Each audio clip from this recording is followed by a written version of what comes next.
बिस्मिल्लाहिर्रहमानिर्रहीम। ऑनलाइन मालूमात YouTube channel में खुशामदीद। दोस्तों, अगर आपको मेरी ये वीडियो पसंद आ जाए तो इस वीडियो को लाइक और शेयर ज़रूर कीजिए। और अगर आपने अभी तक मेरा चैनल ऑनलाइन मालूमात सब्सक्राइब नहीं किया हुआ तो बराए मेहरबानी इसे अभी सब्सक्राइब कीजिए। और अगर आपने सब्सक्राइब किया हुआ है तो आपका दिल से शुक्रिया। अब चलते हैं अपनी वीडियो की जानिब। अलविदा कोयटा ग्लैडिएटर्स। अहमद शहजाद अब PSL की किस टीम में शामिल हो रहे हैं? शायकीन क्रिकेट के लिए ज़बरदस्त खबर आ गई।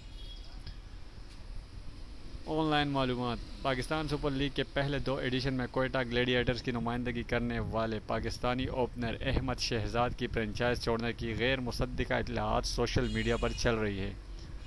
ज़राए के मुताबिक अहमद शहजाद ने मुमकिना तौर पर पाकिस्तान सुपर लीग के तीसरे एडिशन में कोयटा ग्लैडिएटर को खैरबाद कहकर पेशावर ज़ल्मी को ज्वाइन करने पर गौर शुरू कर दिया है। ताहम इस हवाले से अभी तक अहमद शहजाद या पेशावर ज़ल्मी की जानिब से कोई मौक़िफ़ सामने नहीं आ सका।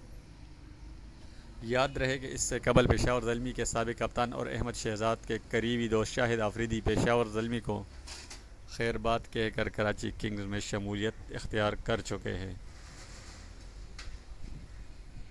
दोस्तों, अहमद शहजाद को अगर किसी टीम ने PSL में अपने साथ रखना है तो मेरे ख़्याल से उसको एज़ अ फ़ोटोग्राफ़र रख सकते हैं, ना कि एज़ अ क्रिकेटर, क्योंकि वो क्रिकेट से ज़्यादा फ़ोटोग्राफ़ी पे ध्यान देता है और सेल्फ़ी का तो वो स्पेशलिस्ट समझा जाता है।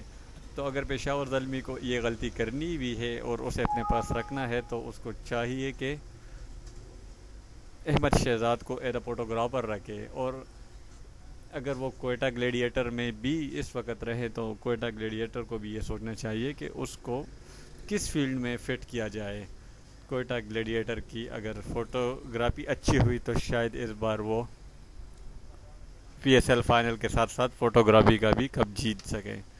तो अहमद शहजाद के लिए हमारी तरफ से तो यही अच्छी पोस्ट है। अगर वो फ़ोटोग्राफ़र बन जाए तो शायद इससे अच्छे पैसे भी कमा सके और अच्छी शोहरत भी हासिल करें। दोस्तों, अगर आपको वीडियो पसंद आई हो तो ऑनलाइन मालूमात यूट्यूब चैनल को ज़रूर सब्सक्राइब कीजिएगा। इस वीडियो को शेयर भी कीजिए ताकि मेरी आने वाली लेटेस्ट वीडियो आपको वक्त पर मिल सके। शुक्रिया।